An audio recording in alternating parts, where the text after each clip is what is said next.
I booked the Airbnb because I needed a cheap place to stay for a night while I was passing through a small town. The listing was a small attic room in an older house. The photos showed a narrow stairway, a low ceiling, and a bed tucked under the slant of the roof. It looked clean, simple, and quiet, the kind of place I could collapse in after a long drive. The description said the house was old, with minimal heating, but the price was right and I didn't care much about comfort for just one night. When I arrived, the street was empty. A thin layer of frost still clung to the corners of the sidewalk, and the wind made my cheeks sting. The house looked like it had been there for decades. Faded paint, sagging gutters, and a small wooden porch that creaked under my feet as I approached the door. I could see the narrow stairs leading to the attic through the front window, but there was no one around. The door was heavy and old, the kind with a key that didn't always slide smoothly into the lock. I fumbled with it for a moment before finally getting it open. Inside, the air was surprisingly warm compared to outside. I climbed the narrow, steep stairs to the attic, noticing the faint smell of old wood and a lingering floral scent that I couldn't place. I told myself it was just the house itself, but the smell felt stronger when I opened the room door. The room was small, maybe 10 feet by 12, with a low ceiling sloping sharply on one side. The bed was against the far wall, covered with a faded quilt. The mattress sagged slightly in the middle, but that wasn't unusual for an old place. I dropped my bag on the floor and flopped onto the bed, expecting it to feel cold under the quilt. Instead, it was warm, deeply warm, not just slightly, but a heavy, sinking kind of warmth, like the mattress had been holding someone's body heat minutes before I arrived. I sat up and looked around. The room was empty. No other belongings, no signs anyone had been there recently. I shook it off as odd insulation or some trick of the old heating system. I unpacked a few things, turned on the small electric heater in the corner, and tried to relax. The air outside was cold enough to make me shiver, but inside the attic, I felt a strange, almost oppressive warmth coming from the bed. The next morning, I woke to the faint smell of shampoo on the pillow. I hadn't showered yet, and I don't use scented products that would leave that smell lingering. I sniffed cautiously, trying to tell myself it was just some residue from the previous guest. But when I lifted the sheets to make the bed, the mattress gave way under my hands in an unusual way. The foam had a faint outline shaped exactly like a person, pressed into it. The curves were subtle but unmistakable, a head, shoulders, and torso. I froze for a moment, staring at the imprint. Whoever had been lying there must have left only minutes or hours before I arrived. It didn't make sense. The host hadn't mentioned another guest in the room. I thought about asking him, but I didn't want to confront him or make a scene. I quickly smoothed the sheets over the indentation and told myself it was nothing. Maybe the cleaning staff had tested the mattress or adjusted the sheets after the previous guest. That night, I slept lightly, aware of the strange warmth still lingering in the bed. Around 3 in the morning, I woke up suddenly. The mattress shifted slightly under me, almost imperceptibly, like someone had just rolled off the other side. My stomach sank. I lay frozen, listening. The attic was quiet. No footsteps, no creaks, no sounds from downstairs, just the mattress settling back into place. I stayed awake for the rest of the night, sweating despite the heater. The outline in the mattress returned by morning, this time deeper than the day before. The foam had compressed more, as if a heavier body had been lying there. My pillow smelled faintly of shampoo again. The room was empty when I looked around, but the feeling of having slept in the same spot as someone else was heavy, almost tangible. I packed my bag quickly, not wanting to stay another night. I left the key under the door instead of waiting for the host. I didn't want to see him, didn't want to know if he had access to the attic room, or if someone else had been using it while guests were out. I wanted nothing to do with that place anymore. As I walked down the stairs, I noticed the faint smell lingered in the hallway. I tried to convince myself it was just the house, but every step I took, the feeling of having slept in someone else's spot returned. I ran my fingers along the railing, smooth and polished from decades of use, wondering if the warmth had come from an actual person sneaking in. I didn't look back when I closed the front door behind me. The cold air hit my face and felt sharp, cleansing in a way the warm attic never could. I walked quickly to my car, heart still pounding, trying to rationalize everything. The house seemed quiet again, empty as it had been when I arrived. But I didn't feel safe leaving the attic room unlocked. I didn't even want to think about the fact that someone could have been in that space before I even stepped foot inside. As I drove away, I tried to replay the events logically. The warmth, the mattress outline, the shampoo smell, they all added up to the same conclusion. Someone had been in the room. Someone had slept there before me, recently enough that the heat and scent lingered. I didn't know who it was. I didn't know if it was the host, someone with a key, or a previous guest who had returned. I didn't want to know. By the time I reached the highway, the sun was fully up and the town was behind me. I glanced in the rearview mirror once and saw the house fading in the distance. The attic room looked quiet, almost peaceful from afar. But I knew what had happened there, and I knew I didn't want to stay in any place like that again. The ending was simple. I left, I didn't contact the host, and I didn't stay anywhere in that town again. I never tried to rationalize the details fully, because I didn't need to. The warmth, the pillow, the mattress outline, it was all enough. Someone had been in that room before me. Someone had used it while I was a guest, and I wasn't willing to risk seeing it happen again. That memory stayed with me long after I returned home. Every time I book a place now, I check for heating, separate entrances, and signs of recent occupancy. I make sure nothing can be used without my knowledge. I never leave the key in the door, and I never stay in attic rooms, because I know what it feels like to sleep in a space that isn't really yours, and it's a feeling I will never forget. I booked the small apartment because I just needed a place to stay for 2 nights while dealing with some work in the city. It wasn't fancy or modern. The building looked old even from the street, the kind of place where the walls carried decades of repainting and the stair rails were polished from thousands of hands. The listing said it was quiet, safe, and perfect for short stays. I didn't expect anything more than a clean bed and a working shower. When I arrived, the hallway lights flickered a little. The carpet had a pattern that was worn flat from age.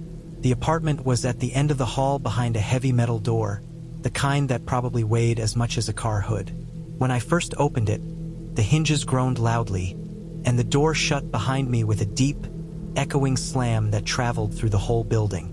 I stood inside the apartment for a moment, letting the sound settle. Then I froze, because I heard the metal door slam again. Not softly, not like an echo. A real slam, like someone had slammed it shut a second time. But I was inside. I hadn't touched it after entering. I checked the door. It was completely closed, solid and heavy. I looked through the peephole into the hallway. The hall was empty, still cold. Much colder than the air inside the apartment. The temperature difference felt odd, but I told myself it must be how the old building held drafts. The place was cheap and old. Strange noises weren't surprising. The apartment itself was small but clean. A basic living area with a soft couch, a little kitchenette with mismatched plates, and a narrow hallway that led to the bedroom. The air smelled faintly of old wood and disinfectant. I set my bag down, unpacked a few things, and tried to settle in. Still, the memory of the door slamming after I entered stayed stuck in my mind. The heaviness of the sound felt too deliberate to be a simple draft. But it was my first night, and I didn't want to spiral into paranoia. I brushed it off, assuming the building was just noisy. Before bed, I made sure the door was locked. It had 2 mechanisms, the main lock built into the handle and a chain lock above it. I slid the chain into place and tugged the handle to make sure everything was secure. The metal felt cold even inside the warm apartment. I checked it twice because the earlier slam had shaken me more than I wanted to admit. I fell asleep quickly but woke up around 2 a.m. to a sharp, precise sound, the door clicking open. I didn't move. I didn't even breathe for a moment. I just lay on the mattress, perfectly still, my ears straining for the next sound. The click had been unmistakable. The lock had turned from the inside. The door latch had cleared the frame, but the chain lock was on, or at least it had been when I went to sleep. I waited for footsteps, for breathing, for the sound of someone shifting their weight. Nothing came, just silence pressing against every wall. The apartment felt too tight, like the air grew heavier after that click. I kept staring at the crack of the bedroom door, expecting it to widen even the slightest amount. Nothing happened. Eventually, after a long time lying still, I drifted into a restless sleep. In the morning, I walked straight to the front door before doing anything else. My stomach dropped when I saw the chain lock hanging loose, dangling from the frame as if someone had slid it out quietly. It wasn't broken. It wasn't forced. It was lifted and set aside. Someone had opened the door carefully. Someone had closed it again just as quietly. I crouched down and looked at the floor. The dust around the threshold didn't show clear footprints, but I could see a faint disturbance. The hallway outside was cold again, colder than before, like the air outside the apartment wasn't connected to the air inside. The building felt old, but the kind of old that held secrets in its walls. I tried to find a reason. Maybe a faulty lock. Maybe the chain wasn't secured properly. I forced myself to think of every simple explanation. But no matter what angle I looked at it from, the facts stayed the same. I locked the door. I tugged at it. And yet, something had opened it in the night without using force. I decided to do a little digging into the host out of curiosity. Sometimes the listing reviews revealed useful things. When I checked the host's profile again, something new clicked into place. He had over 30 other listings.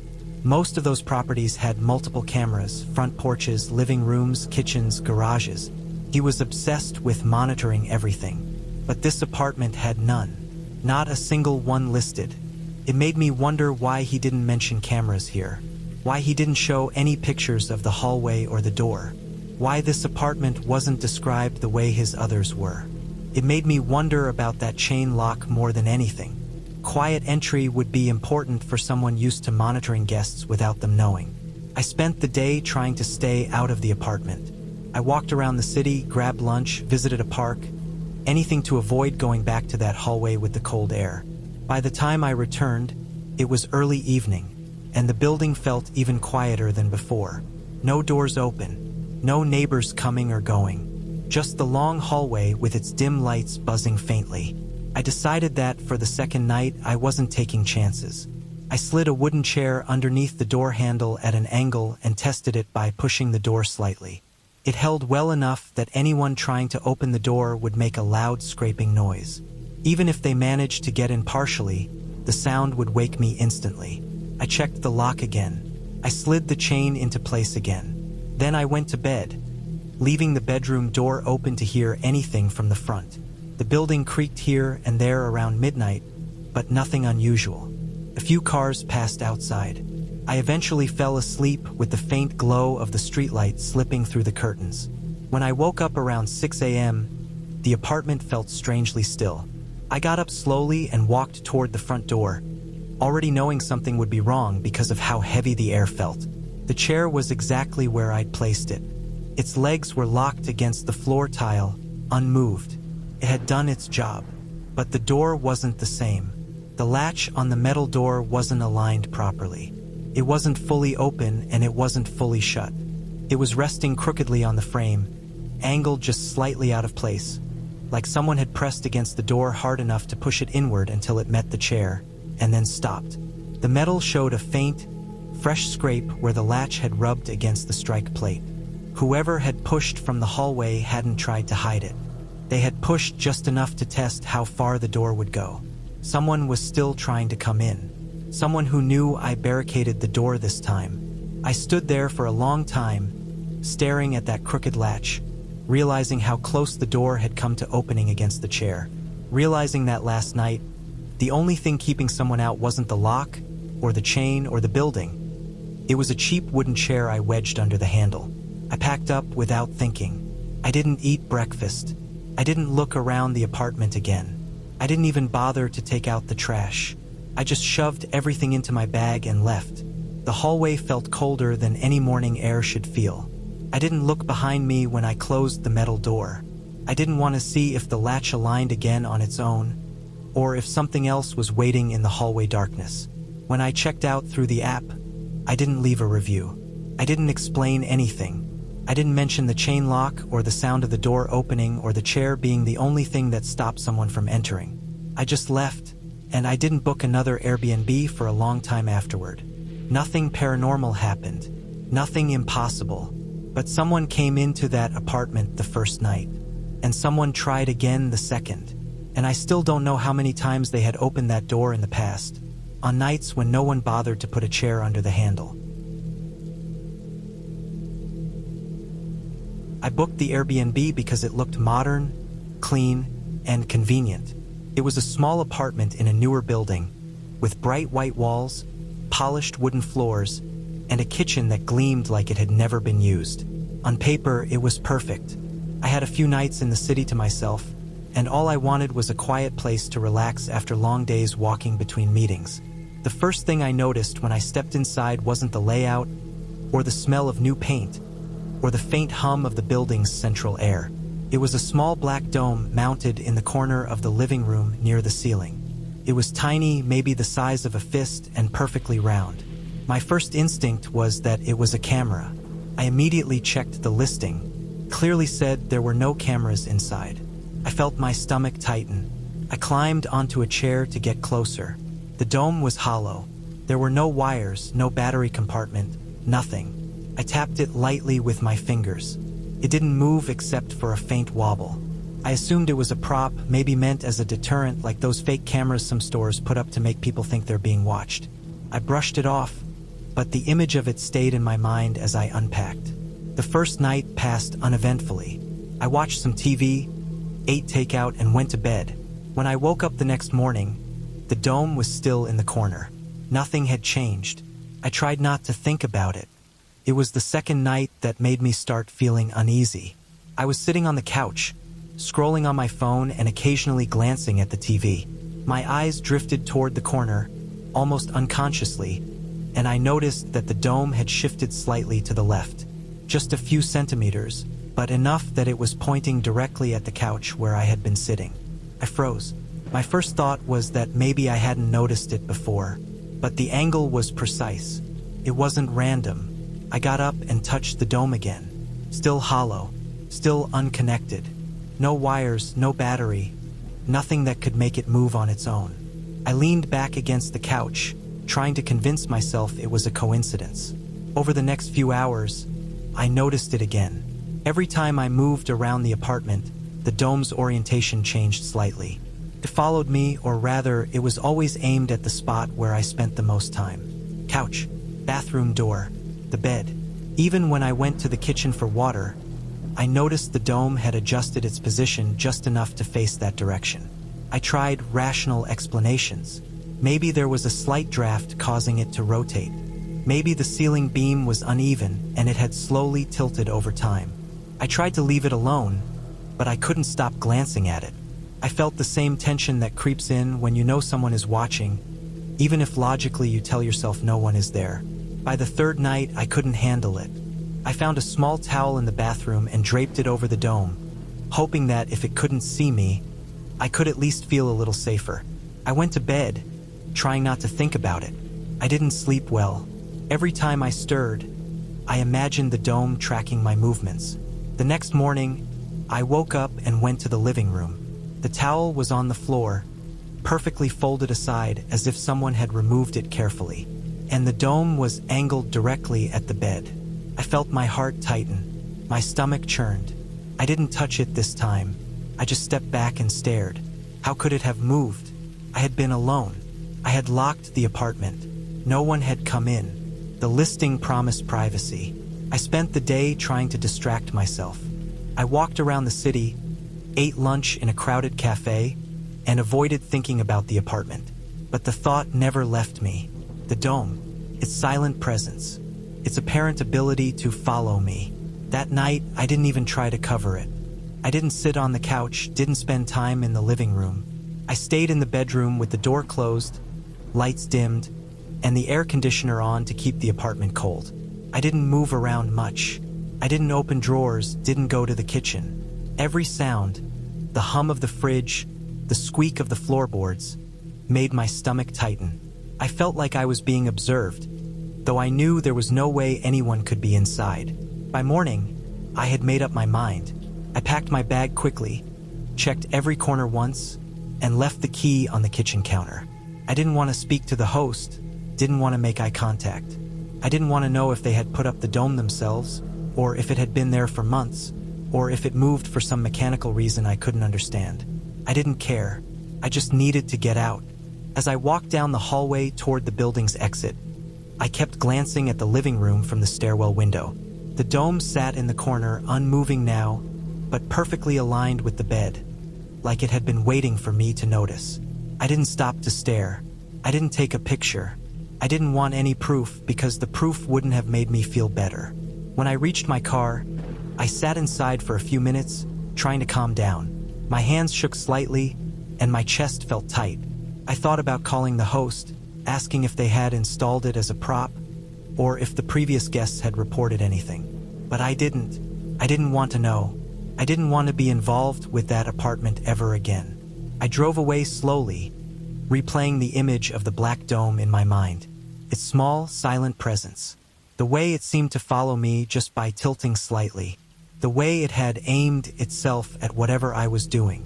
There was no logical explanation that made me feel comfortable. I never booked from that host again. I never stayed in a modern, clean apartment without checking for hidden cameras, props, or anything that could give someone an unseen view of the space. Every time I think about that trip, I remember the way the dome silently tracked me. I remember the hollow plastic and the way it moved without power. I remember the feeling of being watched when I was absolutely alone. It's a small thing, a tiny black dome, but it changed the way I think about privacy, about Airbnb, about staying somewhere that feels completely safe. That apartment looked perfect, but it wasn't, and I don't ever want to experience that again.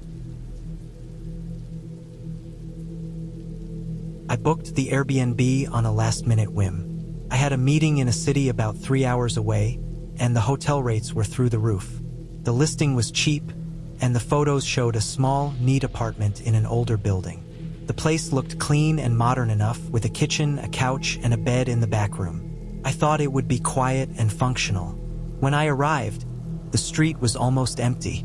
The building sat on a narrow side street, a 3-story brick structure with a faded sign above the entrance. I found the buzzer for my unit and pressed it. Faint buzz, then the door clicked open. The lobby was small, with cracked tile floors and a faint smell of cleaning chemicals mixed with damp. I carried my bag up the narrow stairs to the second floor. The apartment door opened into a small hallway. It looked just like the pictures. White walls, hardwood floors that creaked when I stepped on them, a small kitchen on the left, and a living area in front with a couch and a TV. The bedroom was at the back. I set my bag down and took a deep breath. Everything looked normal.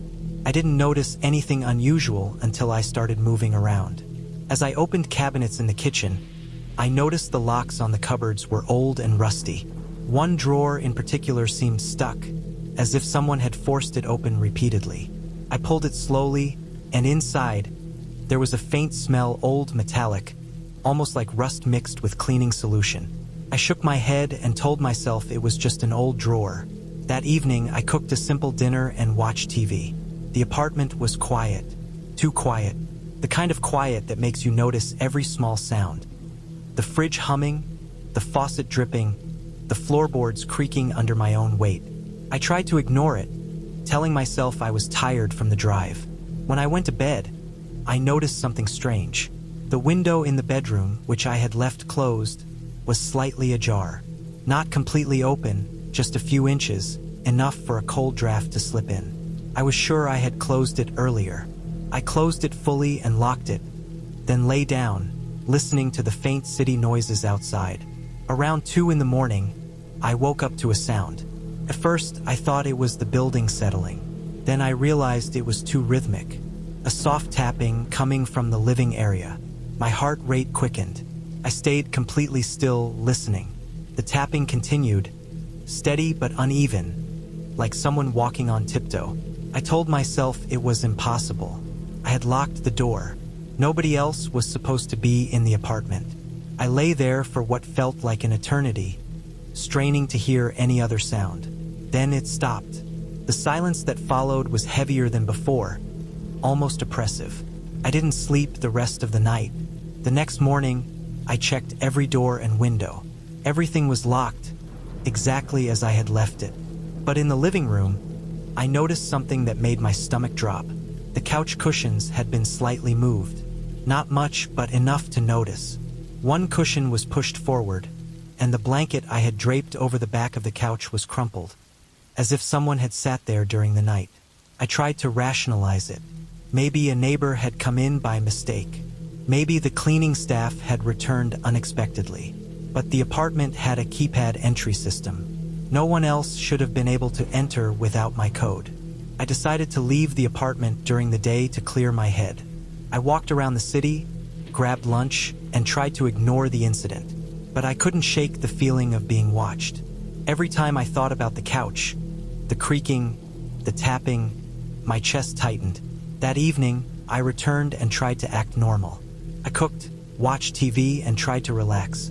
I didn't sit on the couch. I didn't move much. But the unease grew as the night went on. Around midnight, I heard it again. Soft tapping, coming from the living area. Not random this time, it followed a pattern. 1 tap near the kitchen, 3 near the couch, then a single tap near the door. I froze. My heart raced. I considered calling the police, but I didn't have a clear address or even proof. I stayed in the bedroom, door closed, lights off, and listened. The tapping stopped after a few minutes. I didn't sleep again. When morning came, I packed my things quickly. I inspected every corner. No one was there. The couch cushions were slightly out of place again. I checked the kitchen drawers, the cabinets, even the bathroom. Everything seemed untouched, except for the couch and the blanket. I left the key on the counter and walked out without looking back. On the stairs, I paused for a moment and looked up at the apartment door. Everything seemed normal. The city was waking up, traffic in the distance, people moving on the sidewalk. Nothing unusual. And yet, the memory of the tapping, the moving cushions, the slightly ajar window, stayed with me. I realized the ending was simple but terrifying. Someone had been in that apartment when I wasn't looking. How they got in, when, or how often it had happened before, I didn't know. I didn't want to know. All I knew was that the apartment wasn't secure, and the host had either been careless or worse. I didn't report it. I didn't want to explain anything. I just left and never booked from that host again. The experience changed the way I looked at Airbnb listings. I check every corner now, every lock, every possible entry point. I don't leave valuables out. I sleep lightly, always aware. What had happened in that apartment was completely plausible, but it was enough to make me feel unsafe, even in what should have been a simple, clean, modern space. Even months later, I think about the apartment sometimes. I think about the tapping, the couch, the blanket crumpled as if someone had just left. And I'm grateful I left when I did, before discovering exactly what had been happening behind my back. I rented the cabin because I wanted a quiet break from everything. It sat beside a slow river, in a clearing surrounded by tall pines. The listing photos showed a small wooden deck, a clean interior, and a short path that led down to the water. It looked simple, peaceful, a place where I could relax without anyone nearby. When I arrived, everything matched the pictures. The air smelled like wet wood and pine sap. The water moved slow, like a long dark ribbon, almost completely silent except for the occasional ripple when the wind touched it. Inside the cabin, the air was cool and smelled faintly of cedar. The furniture was old but well kept, and there was a tiny kitchenette with just enough space to cook simple meals. On the small wooden table was a guest book, thick and worn, the cover marked with scratches from years of travelers flipping through it. I made myself a cup of coffee and sat down, letting the warmth of the mug calm me after the long drive. The first pages of the guest book were exactly what you'd expect. People wrote things like, "Loved the stay," "Peaceful," "Great weekend," "Beautiful scenery," and little notes about fishing or hiking. Some drew small hearts or smiley faces, and some left long paragraphs about how much they enjoyed disconnecting from their normal lives. It all felt normal, harmless, and ordinary. But near the back, the handwriting changed. The lines were shakier, thinner, and darker, like the pen was pressed hard into the paper. And that was where I saw it. My full name, first and last, spelled exactly the same. No variation, no missing letters, no coincidence that I could make myself believe. Under my name were 4 words: left early, didn't feel safe.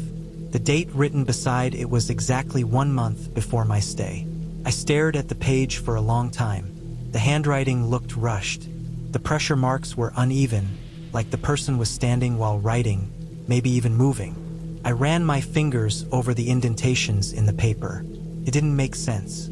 The name was uncommon enough that I had never met anyone else with it. The idea of someone with my exact name staying in the same cabin just a few weeks before me felt too strange to ignore. I tried to convince myself it was just a weird coincidence. Maybe a traveler who shared my name. Maybe the shaky handwriting was just from the cabin's wobbly old table. Maybe they left because of a noisy animal or a bad storm. I kept trying to find boring explanations because the alternative, that the message was meant for me, sat heavy in my chest. But I had already paid for 2 nights, and the cabin was warm, clean, and peaceful. So I told myself I wasn't going to overthink it. I closed the book, finished my coffee, and tried to enjoy the evening. The cabin felt safe enough as the sun went down. The sky turned orange behind the trees, and the river reflected everything like a long mirror. I cooked a small dinner, walked around the clearing, and tried to ignore the feeling that the message was sitting open in my mind like a warning someone whispered directly into my ear. By the time I went to bed, the woods were dark except for a narrow slice of moonlight cutting through the trees. The cabin made soft settling sounds, wood expanding, cooling, shifting slightly. I kept telling myself it was normal. Every cabin sounds alive at night. Every forest has animals moving through it. I forced myself to sleep, even though my thoughts kept drifting back to that page with my name on it. At sunrise, I woke to the faint sound of wood creaking outside. Not the cabin itself, something on the porch. Slow, deliberate footsteps moving across the boards. I stayed still and listened, my heartbeat picking up so fast it felt like a drum in my chest. The steps were measured, not hurried, not confused like an animal sniffing around. It sounded like someone walking from one side of the porch to the other. Then there was a soft tap on the doorframe. Not a knock, not a random sound, just one gentle, controlled tap, like someone placing their finger against the wood for a split second. I got out of bed and moved carefully toward the window. There were thin curtains, and I didn't want to open them too quickly. I eased one corner aside and tried to see who was there. Nothing. The porch was empty, but the ground in front of the steps told a different story. Fresh shoe prints in the soft dirt. Not old, weathered marks. These were sharp, edges still crisp, pointing toward the tree line like someone had stood close to the cabin, waited, and then walked away only moments earlier. I stared at those footprints for too long, trying to understand how someone could walk right up to the door, make a sound, and leave before I even reached the window. The woods were dense, but not dense enough for someone to vanish instantly. It felt like they knew exactly how long I'd take to react, like they had tested something. The air outside was cold, and the whole cabin felt smaller after that moment. I backed away from the window, my mind replaying the footsteps, the tap, the prints, and then circling back to the message in the guest book with my name on it. Left early, didn't feel safe.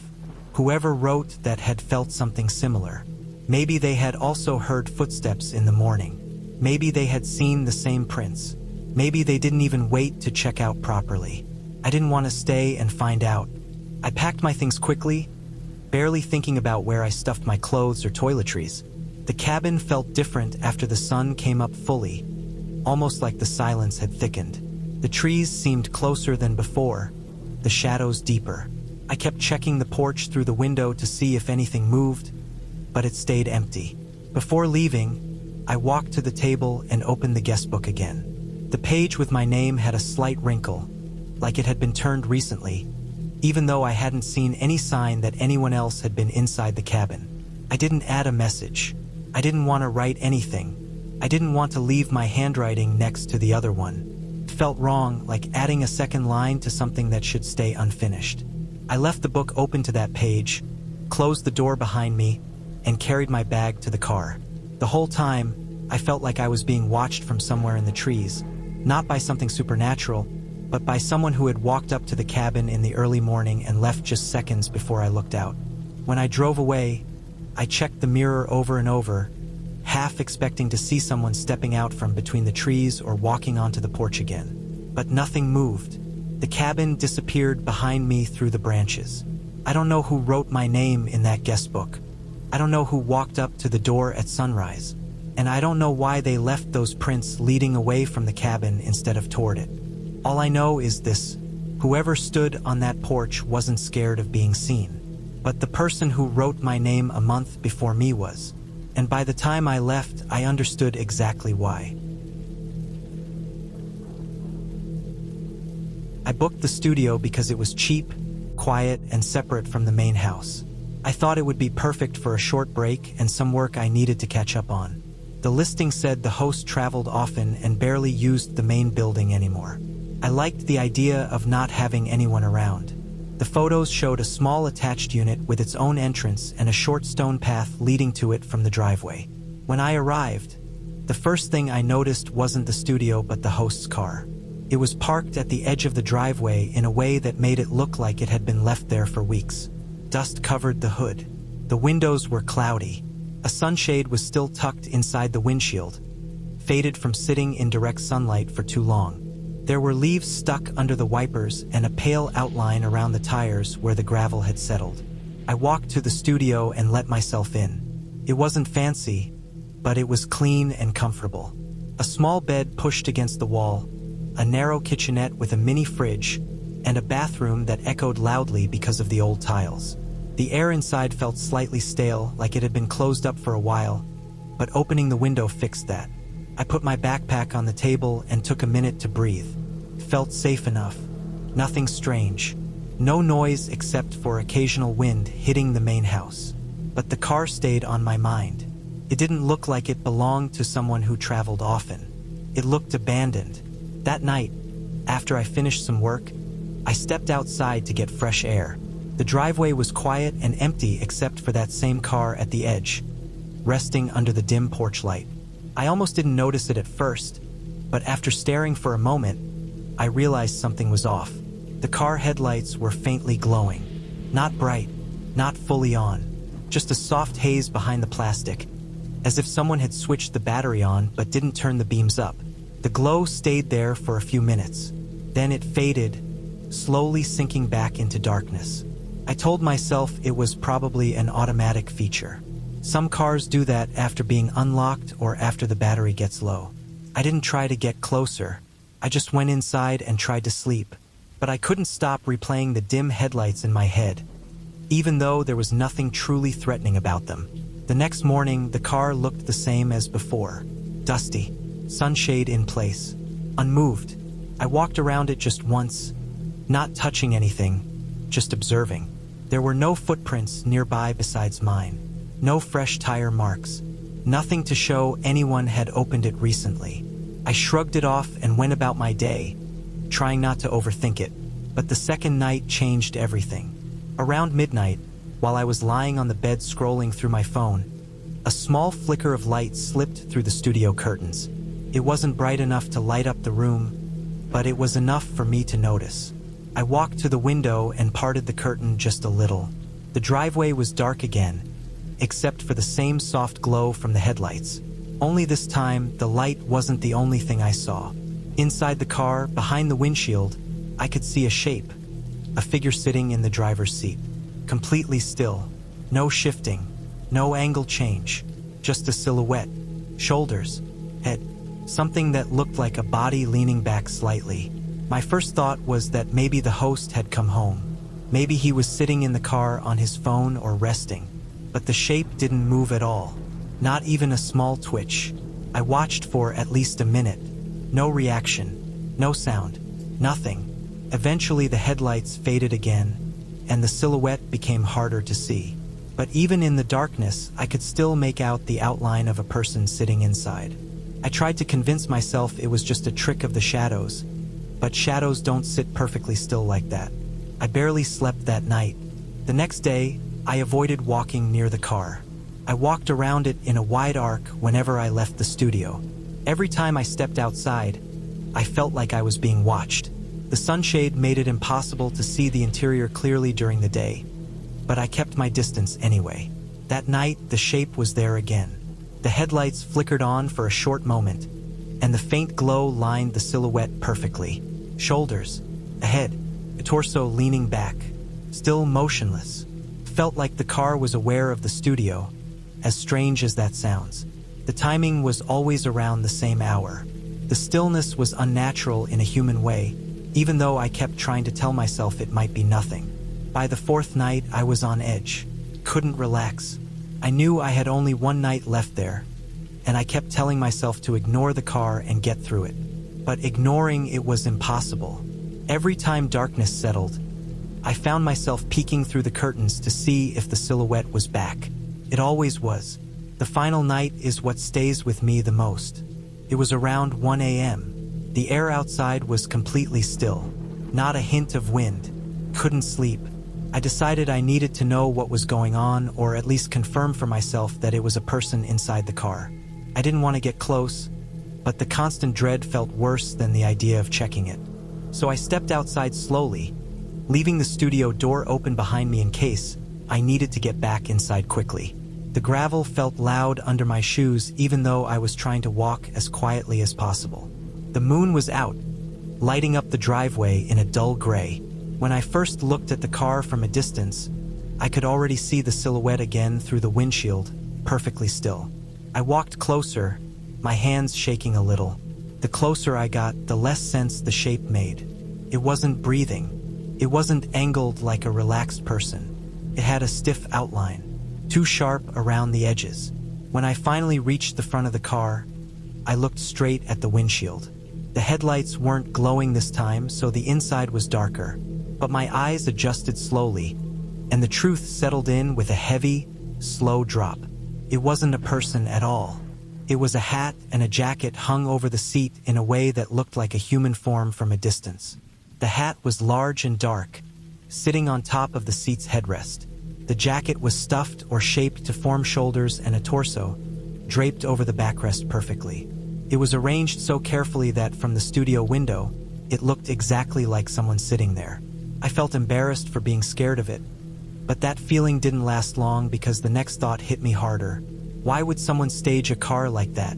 I stepped back and looked again. The hat sat firmly in place. The jacket was smooth and neat, not thrown on carelessly. It was posed, designed to give the impression of a person watching the house. Before I turned away, I noticed something that made my stomach tighten even more. The hat was turned slightly to the left, just enough to angle toward the studio window where I had been watching from every night. I knew for a fact it wasn't facing that direction before. I had stared at that silhouette for 4 nights straight. The head had always been pointing straight ahead. Someone had come out there. Someone had opened the car without me hearing. Someone had turned the hat so it looked directly at the studio window.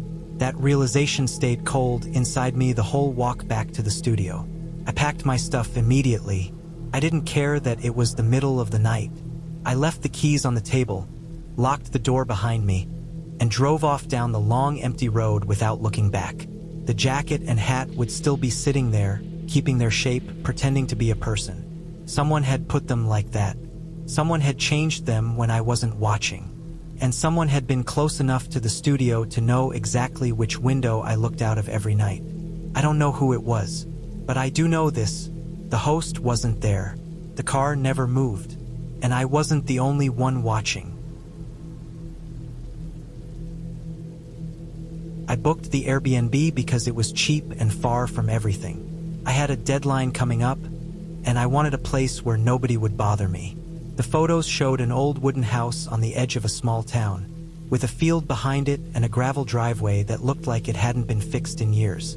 I didn't care about the age of the place. I just needed quiet and space.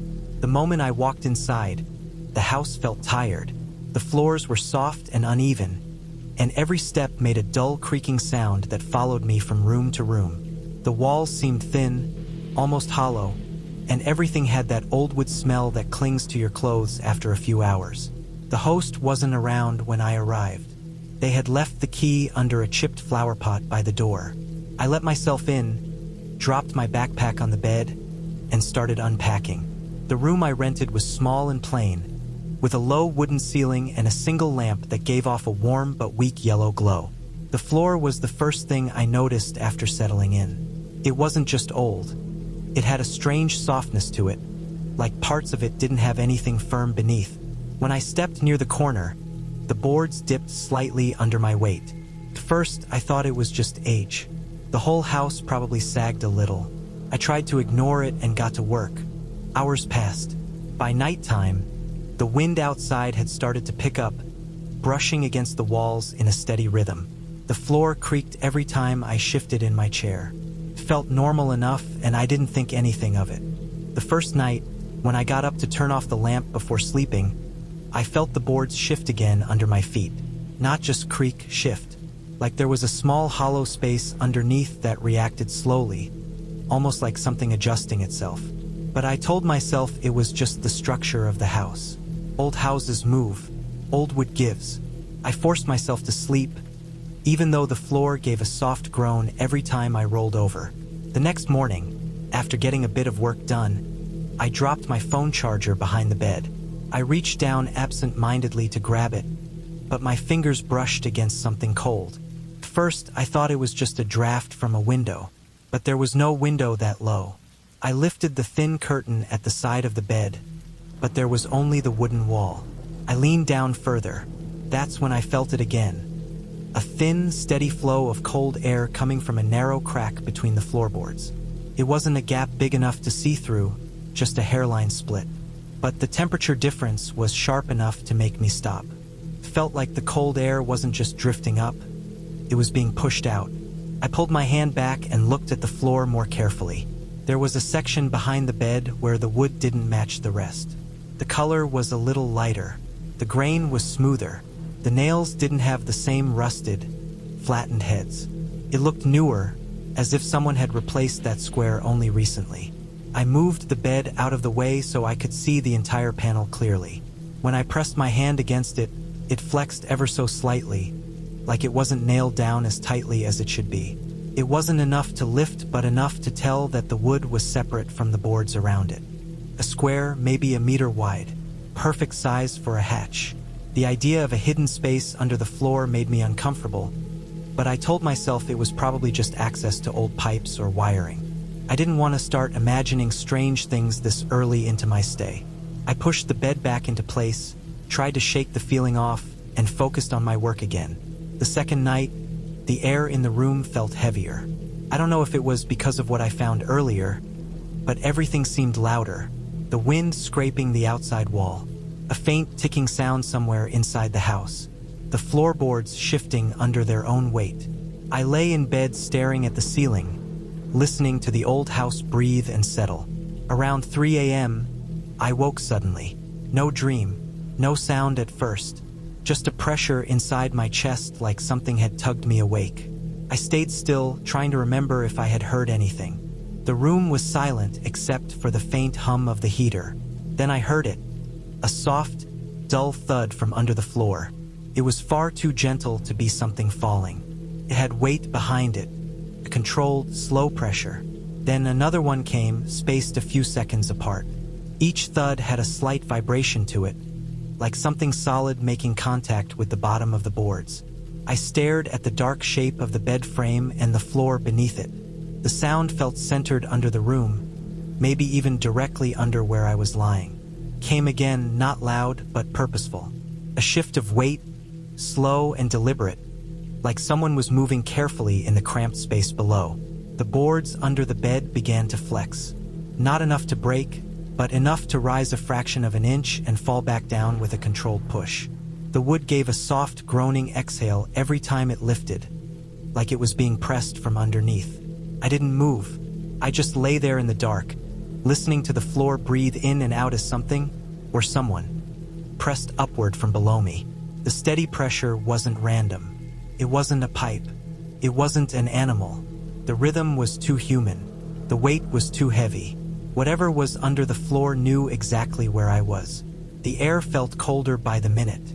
I could feel a faint draft rising from the crack between the boards near the bed, the same one I had felt earlier that morning. It carried a damp smell, a mix of earth and something metallic, like rust or old tools. The pressure under the bed increased slightly, enough to make the whole frame shift half an inch. I felt the mattress move under my back. My body tensed so hard my muscles hurt. I knew I couldn't stay in that room any longer. I moved slowly, trying not to make the floor react more than it already was. I reached for my backpack, grabbed it with one hand, and slid out of bed without letting my feet touch the spot above the loose panel. I stepped over it completely, placing my weight on the sturdiest-looking boards near the wall. The pressure under the floor paused, like whoever was below had sensed the shift. For a moment, the room became painfully silent. Then the floor flexed again, harder this time, like they were trying to push up through the panel. The square section behind the bed gave a quick, sharp pop of movement, as if it had lifted a tiny bit before settling back. I didn't wait for anything else. I walked out fast, trying not to run, because running might make it worse. The hallway felt even colder than the room. I grabbed my shoes without putting them on, opened the front door as quietly as I could, and stepped out into the night. The air outside hit me like a shock, cold, clean, empty of that damp smell. The sky was still dark. The sun wouldn't rise for at least another hour. I walked down the gravel driveway with my shoes in my hand, not looking back at the house. I didn't stop moving until I reached my car. When I finally drove away, the house looked perfectly normal in the rearview mirror. Just a quiet old place at the edge of town, standing still in the dark. I didn't report anything. I didn't message the host. I didn't open the listing again. I didn't even try to explain it to anyone because the truth is simple and heavy. Someone was living under that floor. Someone knew exactly where I slept. And someone waited until the second night to let me know. I still think about how close I was to that loose square of wood, and how the cold air pushed out from underneath in those slow, steady breaths.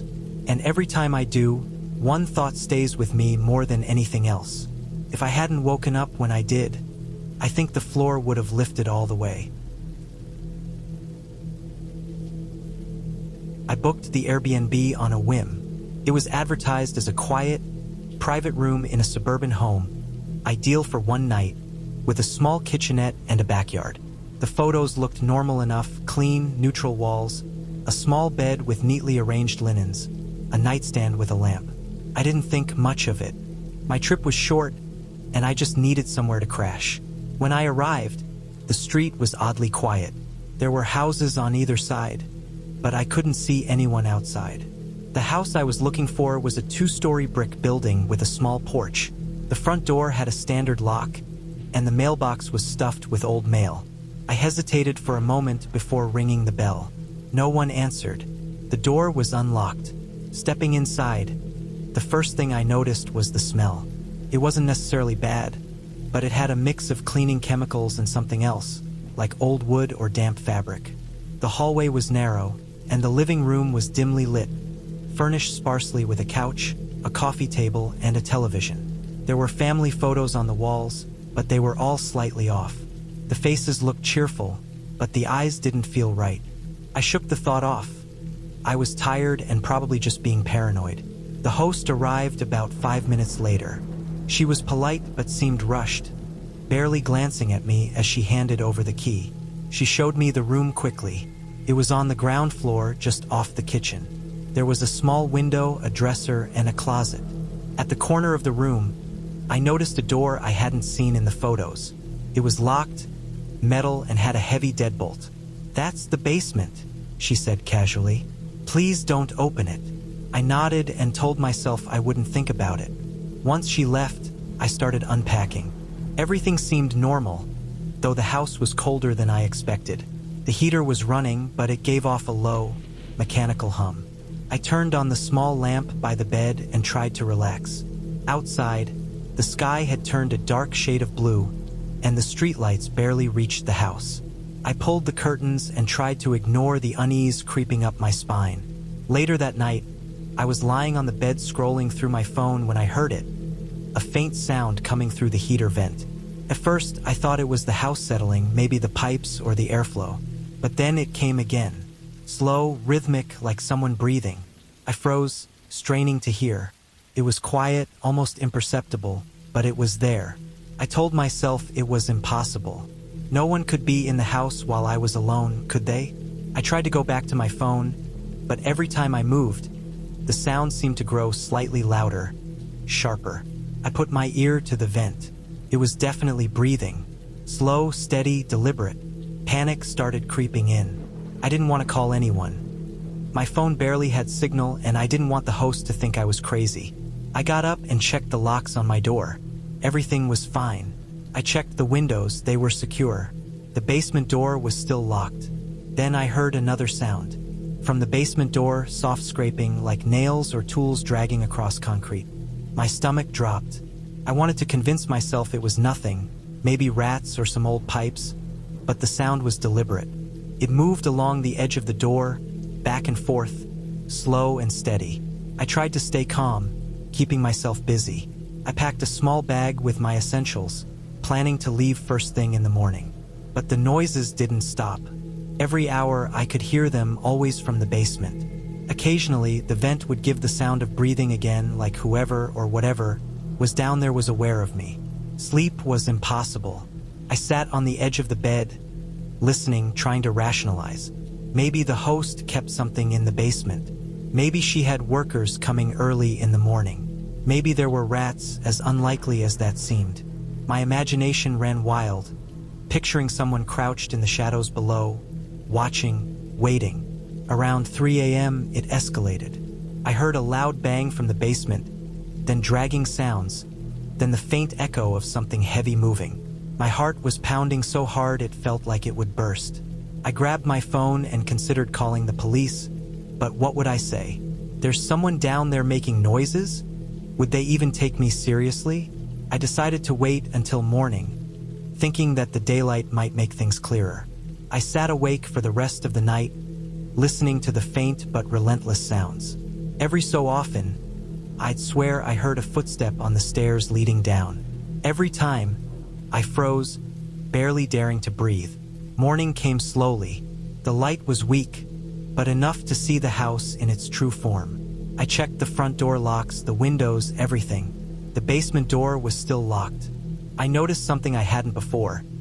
The hallway carpet leading to the kitchen was scratched in a pattern that looked like someone had been dragging something heavy across it. The marks were fresh. I packed up quickly and left, not even waiting for the host. Driving away, I tried to shake it off, telling myself I had overreacted, that the noises were just the house settling or pipes or my imagination. But the marks on the carpet and the sound of scraping stayed with me. Later that day, curiosity got the better of me. I called the host under the pretense of asking about a missing charger. I asked casually about the basement. She laughed lightly, almost too lightly. "Oh, the basement?" she said. "It's just where I keep the old furniture and my father's tools. Nothing dangerous, really. Sometimes the wind or the heater makes the vents sound strange. And the scraping? That's probably the furnace expanding overnight." Her voice was normal, calm, almost soothing, but I couldn't shake the feeling that she was hiding something. The marks, the breathing, the dragging, it didn't match any normal house noises. She didn't offer any further explanation. I never stayed at another Airbnb after that without thoroughly researching the house and the host. I don't know if anyone or anything was in that basement, or if it was some mechanical quirk I'll never understand. What I do know is that the feeling of being watched, the sound of slow, deliberate breathing, and the scraping along the basement door is something I'll never forget. Even now, years later, when I walk into someone's home or stay somewhere new, I check the locks twice, I check the doors, and I listen to the vents. And I always glance at the basement door, because I know what it feels like to hear something that shouldn't be there, something alive and patient, waiting below, something you can't see, but you can feel. And I don't want to ever feel that again.